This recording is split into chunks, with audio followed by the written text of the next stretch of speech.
the sky shook, the roar of the Jinn woke up from the depths of the sea, and mysterious winged horses were running in the sky.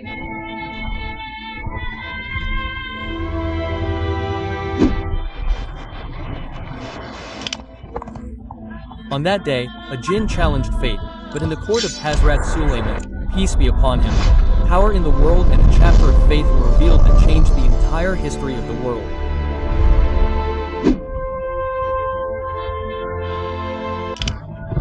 To know what is in this video, watch the entire video. One day, Sulaiman, peace be upon him, was sitting on the throne and said to the wind, "O wind, take me to the most beautiful place on earth." Immediately, the wind carried the throne away. It crossed the 7 seas and reached a beautiful island. On the order of Hazrat Sulaiman, peace be upon him, the wind lowered it there. He enjoyed the beauty of the island. Hazrat Sulaiman, peace be upon him, noticed some winged horses flying quickly above his head. He was fascinated by their beautiful appearance. He stared at it for a moment, but in an instant, the horses disappeared from sight. Hazrat Sulaiman, peace be upon him, followed the horses on his flying throne. But the horses were so fast that he could not catch them. Finally he returned. The next day he discussed with the wise men in the royal court. He said, "Do you know where the winged horses that fly fast in the sky can be found?" A soldier said, "Sir, we have never heard of such horses, but the king of the Jinn might know." Quote, he said, "Call the king of the Jinn." Some soldiers went to inform the king of the Jinn. They said, "O king of the Jinn, Hazrat Sulaiman, peace be upon him, has called you."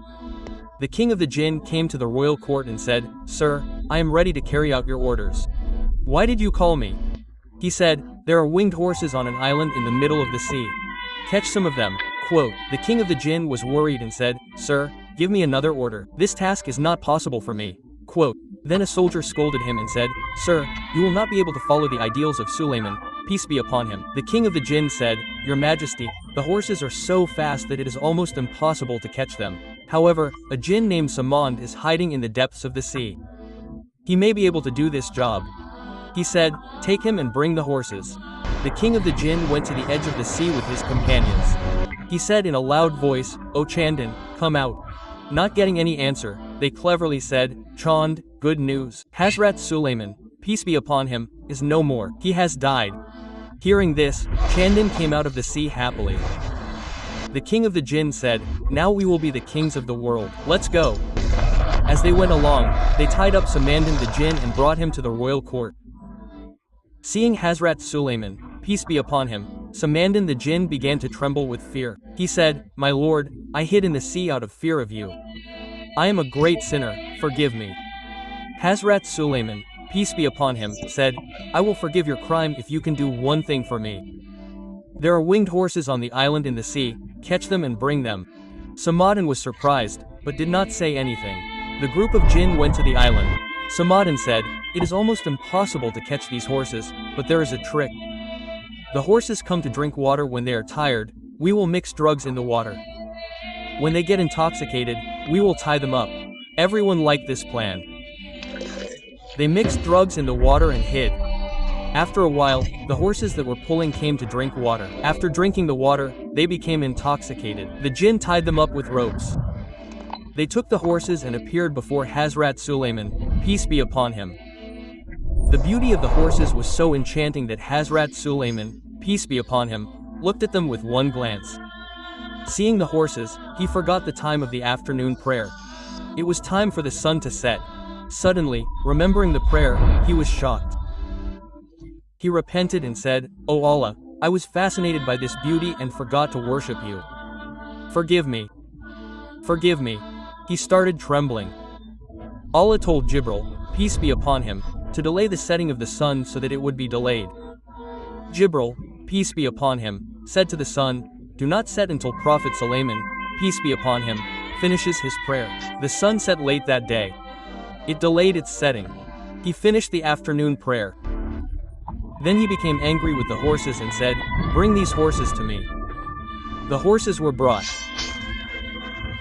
He cut off their wings, Then a voice came from the unseen, "O Sulaiman, you have proven that everything in the world is insignificant, and the love of Allah is the highest to you." One day, Prophet Sulaiman, peace be upon him, was traveling alone on his flying throne. Every now and then he saw a jinn come to him with a frightened and worried face. He asked, "What is the matter? Why are you so afraid?" The jinn said, "O Prophet of Allah, a group of people are oppressing people near Babylon. They are oppressing us. Not only that, they are creating chaos among people through magic. As a result, people's faith is being destroyed and people are being separated from the right path.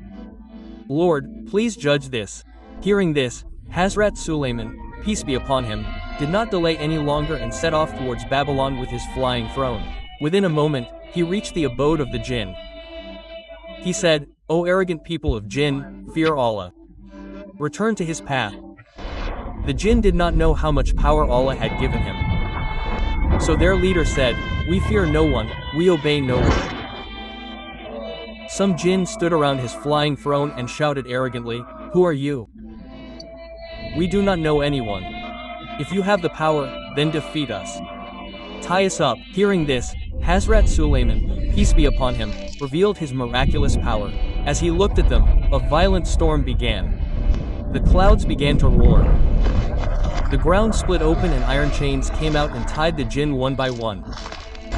They could not move an inch. Meanwhile, the jinn fell at the feet of Hazrat Sulaiman, peace be upon him, and said, "Who are you? Please forgive us. We have made a mistake." He said, "I am Hazrat Sulaiman, peace be upon him, the son of David, the prophet of Allah. Allah has made me the ruler of this world. Be careful not to create chaos in this world, otherwise, Allah will destroy it with his punishment. You." Then the jinn believed in one God and accepted Solomon as a prophet. They promised that they would never again create chaos on earth and would not oppress people. In this way, the jinn obeyed the orders of Solomon. Apart from humans, the jinn would go to his royal court. One day, Solomon was discussing fate with humans and jinn. A powerful jinn said, "If the fate of the Lord is bad, we can change it. We have that power." Solomon said, "Destiny is something determined by God." The jinn said, "I will change it. Give me a few years." Solomon gave him time. The jinn thought about how he could change fate. One day, he saw some girls playing in the palace of a rich man. He disappeared and picked up a little girl and left her in a room deep in the forest. The girl was unconscious. The jinn took food for her. Knowledge the girl started crying again. The Chinese came in the form of a dervish and said, "Don't worry. After a few days, everything will be fine." The girl started living there. Years passed. She became a young woman. One day she asked the jinn, "Can you bring me the necessary things?" The jinn said, "Of course, you stay in the house. I will come right away." As soon as he went out, he disappeared. The girl thought, "This is definitely not a human. He is a jinn." She looked towards the forest in fear. One night, a storm started to rain. The girl got scared. Suddenly 2 men came from outside the house and said, "We are travelers, give us shelter." The girl said, "Who are you? In this deep forest?" They said, "We are in danger. We will leave tomorrow morning." The girl gave them shelter. There was a poor man and a rich man. The next day they asked, "Who are you? Why are you here? How did you come?" The girl said, "I am a slave to the jinn. He took me away when I was a child. Please go." The rich young man said, "We will save you. Don't worry." The girl said, "You will not be able to deal with the jinn." The poor man said, "This the young man is the son of a king. I am his boatman and our boat has sunk." The young man said, "Why did the jinn say that you were captured?" The girl said, "I really don't know. If the jinn comes, it will harm you. Hide quickly." He hid them. The jinn brought food and said, "Something seems different today. Has anyone come here?" The girl said, "Who will come to this deserted forest?" The jinn said, "I am going to the royal court. It may be late to return." The jinn left. The boatman said, "You get married and return to the people. I will rescue you with the people." Then they got married. The boatman returned to the city. They continued to live happily and peacefully. But they could not escape from the jinn. The jinn came back and said, "Get ready. I will take you to the court of Hazrat Sulaiman, peace be upon him, today. I want to win his argument. Then the Jinn blew up the house and took you to the royal court. He said, Sir, 10 years ago I argued. You said fate cannot be changed. But I have changed it. This girl was supposed to marry the king's son. But he fell and died. Now she will marry someone else. Hazrat Sulaiman, peace be upon him, said, Open the door of the house. As soon as the door of the house was opened, the girl and her husband came out. The Jinn was shocked to see this. He said, Who are you? Who is this young man? How did you get here? The girl then told the whole story. Hazrat Sulaiman, peace be upon him, imprisoned the Jinn and ordered his death.